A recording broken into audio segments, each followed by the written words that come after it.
আমাদের মাঝখানে আজকে উপস্থিত রয়েছেন প্রকাশ চন্দ্র দাস। তার কাছ থেকে আমরা বেশ কিছু বিষয় সম্পর্কে আজকে জানবো, তার বিশ্লেষণ, তার চিন্তা, তার দূরদৃষ্টি দিয়ে তিনি বাংলাদেশের পরিস্থিতিকে বর্তমানে কি রকম দেখছেন, কিছুদিন আগে ঘটে যাওয়া 2024 সালের জুলাই বিষয়টাকে কিভাবে দেখছেন এবং নির্বাচন পরবর্তী বাংলাদেশকে তিনি কিভাবে দেখবেন। দাদা নমস্কার, আমাদের অনুষ্ঠানে স্বাগতম। নমস্কার সকল বঙ্গকথা দর্শকদের। আমি প্রকাশ দাস, কলকাতা থেকে। যে বিষয়টা বলছেন যে বাংলাদেশের বর্তমান গণভোট, বাংলাদেশের যে প্রেক্ষাপট সেটাকে এখন গণভোটে না দেখে আমাদের দেখতে হবে যে বাংলাদেশ আজকে এই রাস্তাতে বা এই পথে এসে দাঁড়িয়েছে কিভাবে। প্রথমেই মনে রাখতে হবে যে বাংলাদেশটা তৈরি হয়েছিল কিন্তু ভারতকে ভেঙে, এবং তার ভিতরে যে মানসিকতা, যে বীজ বপন করা হয়েছিল সেটা একটা পাকিস্তানি মানসিকতা। অতএব আজকে 2026 সালে বাংলাদেশ এখানে দাঁড়িয়েছে, আজকের প্রেক্ষাপটে বিচার করলে হবে না। এই বাংলাদেশের দীর্ঘ যাত্রা আছে। প্রথমটা সম্পূর্ণ ছিল পাকিস্তান, পূর্ব পাকিস্তান, পশ্চিম পাকিস্তান। তৎপরবর্তীকালে সেটা শুরু হলো 1971 মুক্তিযুদ্ধ। কিন্তু সেই 71-এর মুক্তিযুদ্ধ পরবর্তী বাংলাদেশ যেখানে এসে দাঁড়িয়েছে, এই জায়গায় দাঁড়ানোর দায় বাংলাদেশের কেউ এড়াতে পারে না। সে মুক্তিযুদ্ধের মানসিকতার মুজিব থেকে শুরু করে শেখ হাসিনা হোক, বা বাংলাদেশের আরও বিভিন্ন রাজনৈতিক ব্যক্তিত্ব হোক, মানবাধিকার কর্মী হোক, বা যারা বুদ্ধিজীবী লেখক সম্প্রদায় হোক, সকলেরই এর দায় আছে। আজকে হঠাৎ করে বাংলাদেশ 2025 সালের যে একটা নতুন শান্তি পুরস্কার প্রাপ্ত ইউনূস সরকার যে জায়গায় দাঁড় করিয়েছে, সেটা একদিনে হয়নি। এবং সে এইখানে দাঁড় করিয়ে বাংলাদেশকে কি উপহার দিতে চায়? বারবার বারবার ভারত বিরোধিতা। বাংলাদেশের আপামর জনসাধারণের ভিতরে একটা ভারত বিদ্বেষ তৈরি করে দিচ্ছে। আমরা যদি সহজ কথায় বলি যে বাংলাদেশ ভারতকে ঘৃণা করে কেন, তার একটা প্রধান এবং প্রথম কারণ হচ্ছে যে তাদের জেহাদি মানসিকতা, আর দ্বিতীয়টা হচ্ছে যে ভারতের ক্রমবর্ধমান বিকাশ। এই দুটোকে দেখে তাদের ভিতরে একটা ইনফিরিয়রিটি কমপ্লেক্স হয়। আমরা যদি বাংলাদেশের প্রেক্ষাপটে দেখতে যাই, তাহলে একটি বই আমাদের সকলের পড়া উচিত, জানা উচিত। আমি একটি বই প্রিয় দর্শকদের দেখাচ্ছি। এই বইটা জেহাদ। দিদি দেখতে পাচ্ছেন? দিদি একটু দাদা ক্যামেরাটা, হ্যাঁ এবার দেখতে পাচ্ছি, হ্যাঁ হ্যাঁ দেখা যাচ্ছে হ্যাঁ বইটা? হ্যাঁ, জিহাদ জিহাদ জিহাদ, হ্যাঁ। হ্যাঁ। তো এই বইটা বাংলাদেশ বদ্বীপ প্রকাশন থেকে প্রকাশিত, বাংলায় অনুবাদ। মূল লেখক M.A. খান। তিনি একজন লেখক, সাংবাদিক। তো তার লেখা বইটা যদি আমরা পড়ি, তাহলে বাংলাদেশের প্রেক্ষাপটে এবং ইসলামিক জেহাদি মানসিকতার আমরা জানতে পারব। আমার মুসলমান নিয়ে কোনো প্রশ্ন নেই বা তাদের প্রতি আমার কোনো কিছু নেই, যে কিন্তু কথা হচ্ছে ইসলামিক যে মানসিকতা, সেই মানসিকতার কারণে যে বাংলাদেশ মুক্তিযুদ্ধ 71-এ শুরু হয়েছিল, যে জসিমউদ্দিনের বাংলাদেশ, যে সোনার বাংলা, সেই বাংলাটা আজকে যে জায়গায় দাঁড়িয়েছে, সেই জায়গা থেকে উত্তরণের কোনো উপায় নেই। কেন কি বাংলাদেশের মুক্ত মনের মানুষদের শেষ করে দেওয়া হচ্ছে। আর বাংলাদেশ প্রসঙ্গ আনতে গেলে একটা হিন্দু এবং মুসলিম, এই দুটো সম্প্রদায়ের কথা বলতে হয়। সেটা বিভিন্ন ভোটের মাধ্যমে দেখা গেছে। এবং বাংলাদেশের আর একজন প্রথিতযশা অধ্যাপক আবুল বরকত, ঢাকা অধ্যাপক আবুল বরকত, তিনি এই বইটা লিখেছেন এবং এই বইটার মাধ্যমে তিনি দেখিয়েছেন যে বাংলাদেশে কিভাবে সংখ্যালঘুদের উপরে ধর্মীয় নির্যাতন হচ্ছে। সংখ্যালঘু বলবো কি বলবো না, কিন্তু হিন্দুটা বললে পরিষ্কার বোঝা যাবে। এবং সেই বাংলাদেশের হিন্দুরা 1964 থেকে 2013 পর্যন্ত প্রায় 1 কোটির উপরে লোক সেই দেশ ত্যাগ করেছে। 13 লক্ষ হিন্দু বাংলাদেশ ত্যাগ করেছে 1964 থেকে 2013। এবং এই সংখ্যাটা প্রতি বছর প্রায় 2,30,612, আর প্রতিদিন গড়ে 632 জন। এরকম একজন অধ্যাপককে আজকে জেলে বন্দি করে রাখা হয়েছে। তাহলে বাংলাদেশটা কোন পথে এগোচ্ছে? 2001 সালের ঘটনা যদি ধরেন, এই যে দেখুন আমাদের আরেকজন শাহরিয়ার কবির, তিনি জেলে আছেন, তিনিও জেলে আছেন। 1500 দিনের যে বাংলাদেশের 2001 সালে এরকম 2টি খণ্ডে বের করেছে।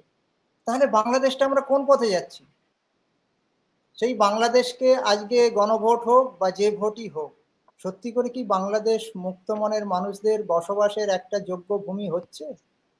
এই যে প্রসঙ্গটা আপনি বললেন হাদি, আচ্ছা বলুন তো দিদি, হাদিকে হত্যা বা মার্ডার করার নাম করে যে ভারতের উপর দোষ চাপিয়ে দিয়ে একটা ভারত বিদ্বেষের জিগির তুলে সেখানে শত শত হাজার হাজার জেহাদিরা রাস্তায় নেমে বাংলাদেশটাকে কি একটা জেহাদিস্তান তৈরি করতে চেয়েছে?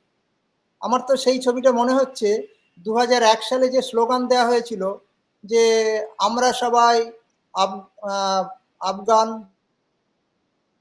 বাংলা হবে আফগান, হুম এটাই বাংলাদেশ মুক্তিযুদ্ধের মাধ্যমে আমরা চেয়েছিলাম। ভারত তো কখনো বাংলাদেশকে কোনো রকম ভাবে যে বাংলাদেশ যদি আমরা দখল করা বা বাংলাদেশের উপর যে কোনো রাজনৈতিক বিষয়ে নাক গলানো, এটা তো ভারত করে না কখনো। ভারতের এটা উদ্দেশ্য না। যদি তাই করতো তাহলে ইন্দিরা গান্ধী মুক্তিযুদ্ধের সময় বাংলাদেশে তার ফৌজ হোক বা বাংলাদেশকে একটি অংশ পার্ট কেটে ভারতের সঙ্গে যুক্ত করতে, সেটা তো করেনি।